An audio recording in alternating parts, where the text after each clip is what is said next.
So hello guys, welcome back to my channel. और आज का ये वीडियो काफ़ी महत्वपूर्ण होने वाली है, क्योंकि आज के इस वीडियो में हम बात करने वाले हैं आरआरबी एग्ज़ाम में पूछे गए ऐसे प्रश्न जो कि पेपर में आ चुके हैं और चांस है कि एक क्वेश्चंस रिपीट भी हो सकते हैं, क्योंकि एक क्वेश्चंस हाल ही में आए हुए क्वेश्चंस है। सो इनका आंसर अच्छी तरह से याद में रख लेना है, ताकि अगर ये पेपर में दोबारा पूछे जाए तो आप इनका सही से जवाब दे सको। सो गाइज, आज शुरुआत करते हैं जीके स्टडी को।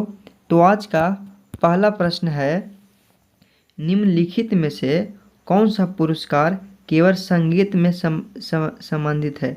तो इनमें से ग्रैमी पुरस्कार जो है साथियों केवल संगीत से संबंधित है।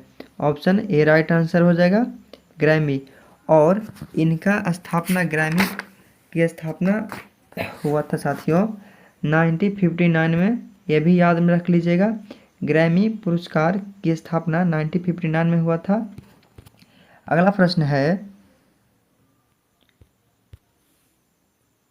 नाट्य शास्त्र में भरत मुनि ने वाद्य यंत्रों को कितने समूह में बांटा है? तो नाट्य शास्त्र में भरत मुनि ने साथियों वाद्य यंत्रों में 4 समूहों में बांटा है। ऑप्शन सी राइट आंसर हो जाएगा, 4। अगला प्रश्न है, हमारा सौरमंडल किस आकाशगंगा का हिस्सा है? तो साथियों हमारा सौरमंडल मिल्की वे आकाशगंगा का हिस्सा है। ऑप्शन ए राइट आंसर हो जाएगा, मिल्की वे। अगला प्रश्न है, आकाशगंगा के निकटतम सर्पिल गैलेक्सी कौन सी है? तो आकाशगंगा के निकटतम सर्पिल गैलेक्सी है साथियों Andromeda galaxy. Option B right answer हो जाएगा साथियों, एंड्रोमेडा गैलेक्सी। अगला प्रश्न है साथियों, निम्नलिखित में से कौन सा स्थलीय ग्रह नहीं है? तो इनमें से अरुण जो है स्थलीय ग्रह नहीं है। ऑप्शन बी राइट आंसर हो जाएगा साथियों, अरुण। अगला प्रश्न है, झांसी की रानी लक्ष्मीबाई किस वर्ष युद्ध में वीर गति को प्राप्त हुई थी? तो झांसी की रानी लक्ष्मीबाई 1858 में वीर गति को प्राप्त हुई थी। ऑप्शन बी राइट आंसर हो जाएगा, 1858। अगला प्रश्न है, 1857 के विरोध के अंततः अंग्रेजों ने कब दबा दिया था? तो 1857 के अंततः अंग्रेजों ने 1859 में अंग्रेजों को दबाव दिया था। ऑप्शन बी राइट आंसर हो जाएगा साथियों, 1859। अगला प्रश्न है, भारत में मयूर सिंहासन किसने छीना? भारत से मयूर सिंहासन किसने छीना? तो भारत से मयूर सिंहासन नादिर शाह ने छीना था। ऑप्शन डी राइट आंसर हो जाएगा, नादिर शाह। अगला प्रश्न है, भारत में सिजदा प्रथा की शुरुआत किसने की? तो भारत में सिजदा प्रथा की शुरुआत गियासुद्दीन बलबन ने किया था। ऑप्शन डी राइट आंसर हो जाएगा, गियासुद्दीन बलबन। अगला प्रश्न है, निम्नलिखित में से किसने अजमेर में 2.5 दिन का झोपड़ा बनवाया था? तो साथियों 2.5 दिन का झोपड़ा कुतुबुद्दीन ऐबक ने बनवाया था। साथियों ये जो क्वेश्चन है काफ़ी महत्वपूर्ण क्वेश्चन है। सो इस क्वेश्चन का आंसर आप अच्छी तरह से याद में रख लीजिएगा कि 2.5 दिन का झोपड़ा का निर्माण किसने कराया था? तो 2.5 दिन का झोपड़ा का निर्माण कुतुबुद्दीन ऐबक ने कराया था। ऑप्शन बी राइट आंसर हो जाएगा, sorry option D right answer हो जाएगा। अगला प्रश्न है, निम्नलिखित में से कौन सा हड़प्पा स्थल शिल्प उत्पादन से जुड़ा नहीं है?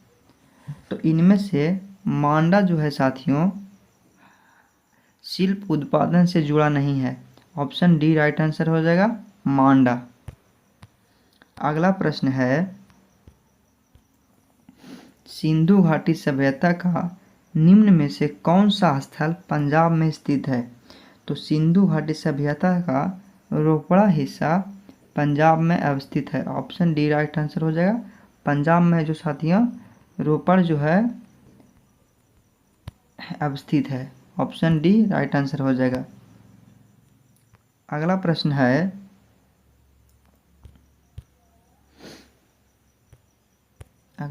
है,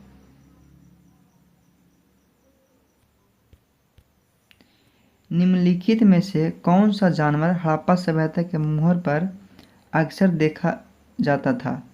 ये भी क्वेश्चन भी आई है दोस्तों, इसे भी याद में रख लीजिएगा। तो हड़प्पा सभ्यता के मुहर पर अक्सर सांड का चित्र देखा जाता था। ऑप्शन सी राइट आंसर हो जाएगा, सांड। अगला प्रश्न है,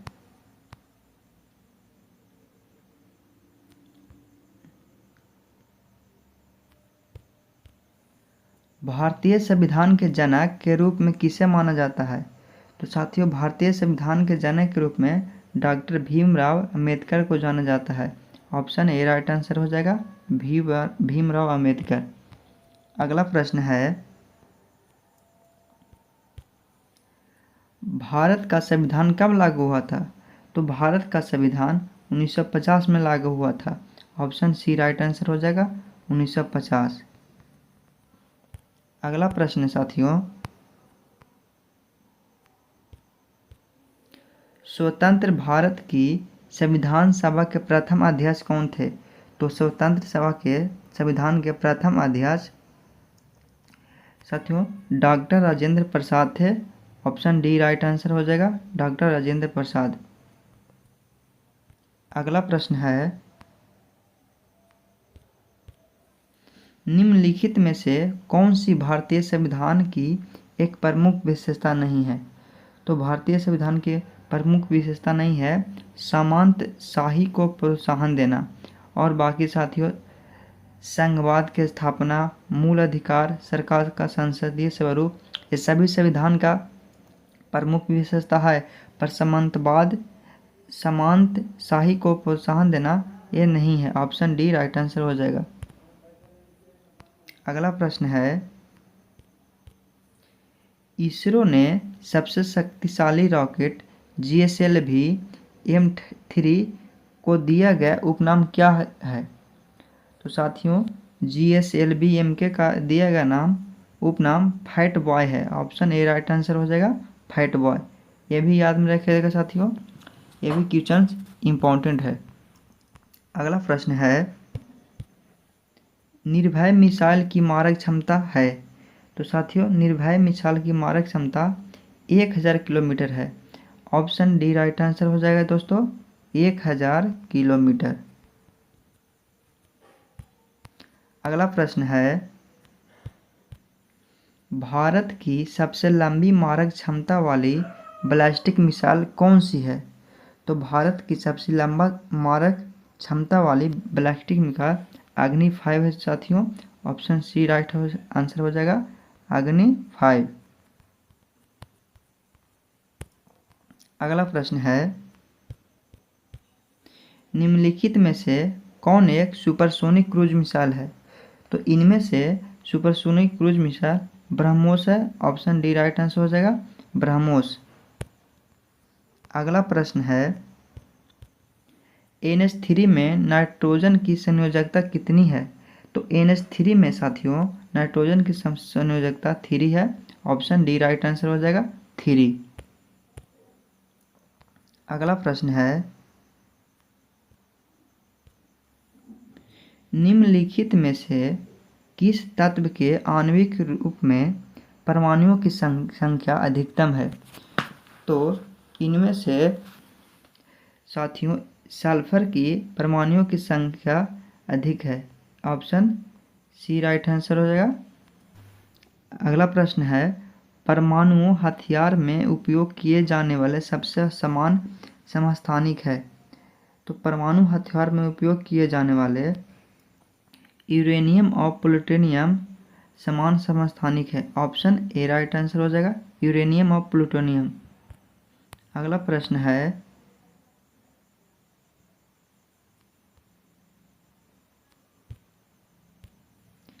पदार्थ के एक अणु में मौजूद सभी परमाणुओं के परमाणु द्रव्यमान के योग को क्या कहा जाता है? तो पदार्थ के एक अणु और मौजूद सभी परमाणुओं के परमाणु द्रव्यमान का योग आणविक द्रव्यमान कहा जाता है। ऑप्शन डी राइट आंसर हो जाएगा, आणविक द्रव्यमान। तो साथियों, ये थे 25 VVI क्वेश्चंस जो कि आपने देखा सभी क्वेश्चंस प्रीवियस ईयर थे। तो अगर आप भी ऐसा ही वीडियो रोज़ देखना चाहते हैं तो मेरे चैनल अनुज एग्ज़ाम स्टडी को सब्सक्राइब कर ले, ताकि वीडियो का नोटिफिकेशन आप तक सबसे पहले पहुंचे। तो साथियों, वीडियो देखने के लिए दिल से धन्यवाद। फिर मिलते हैं। जय हिंद, जय भारत।